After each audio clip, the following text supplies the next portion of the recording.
자, 선호체계의 기본 공리에 대해서 볼게요. 선호체계의 기본 공리에 대해서 볼 건데, 뭐 표현은 조금 우리에게 익숙치 않을지 몰라도 이제 하나하나 뜯어보면은 조금은 당연한 이야기들이라고 해요. 자, 첫 번째는 완비성입니다. 완비성. 완비성이라는 것은 그야말로 완전 비교 가능. 그러니까 두 개의 상품 묶음에 대해서 A라는 소비자에게 질문하잖아요. 그러면 이쪽이 더 크다. 반대쪽이 더 좋다. 똑같다. 비교가 가능해야 됩니다. 비교가 가능하지 않으면 우리가 분석을 할 수가 없기 때문에 효용체계는 선호체계는 기본적으로 완비성을 가져야 됩니다. 따라서 잘 모르겠다라는 건 안 돼요. 10,5하고 5,10 어떤 게 좋아? 그거 잘 모르겠는데 비슷한 것 같은데 이건 안 돼. 이건 안 되고 같다. 이쪽이 크다. 설명이 가능해야 돼요.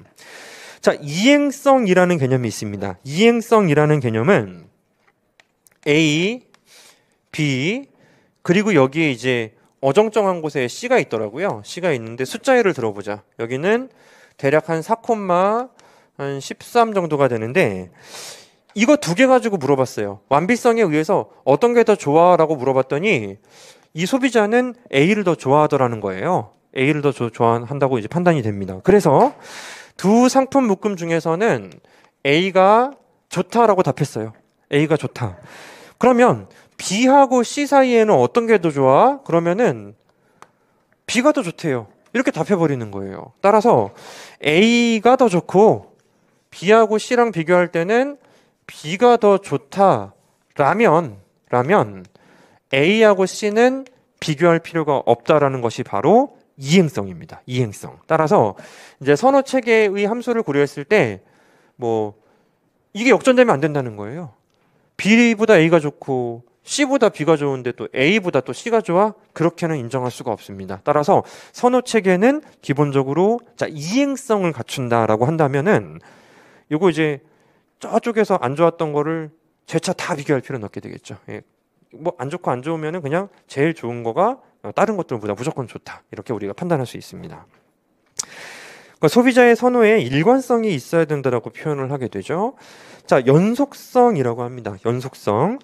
요거는 진짜 편의상 가정한 거예요. 왜냐하면 우리가 이 소비자의 선호 체계에서도 이제 미분이라는 방식을 사용을 할 거예요. 그러다 보니 미분을 한다라면은 하나, 두 개, 세 개 하면 안 되거든. 연속적으로 전제해야 된단 말이에요. 그래서 소비자의 선호는 연속적으로 변화하며 갑작스러운 변화는 나타나지 않는다 해야 될 것 같습니다. 그러니까 실질적으로 이런 의미예요. 봐요. A 바로 아주 오른쪽에 우리는 점으로도 찍을 수가 없어요. A보다 살짝 오른쪽이면 예상컨대 더 좋아하겠죠. 그치? 그 사이에 뭐가 많으면 안 된다는 거예요. 연속적으로 좋아한다. 살짝 오른쪽에 있는 거 그 사이에 뭐 우열을 가를 수 있는 여러 가지 상품 묶음이 존재하면은 연속성이 깨져버리게 되는 겁니다. 네 번째는 강단조성이라고 합니다. 강단조성. 강단조성은 다다익선으로 표현하면 조금 더 쉬운데 물론 시험장에는 다다익선이라는 표현은 이제 못 만나거든요. 강단조성은 쉬워. 이거는 많으면 많을수록 좋아한다. 10,5, 10,6 당연히 그걸 좋아한다는 거죠. 왜?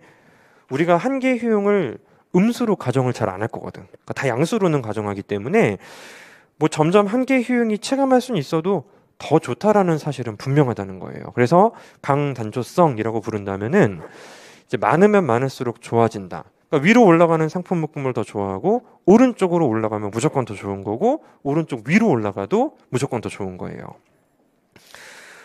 볼록성이라는 것은 예외적인 함수를 우리가 이제 기본 심화 강의에선 점검을 해주실 것이니까 예외적이지 않고 보통 그렇다라고 한다면은 보세요.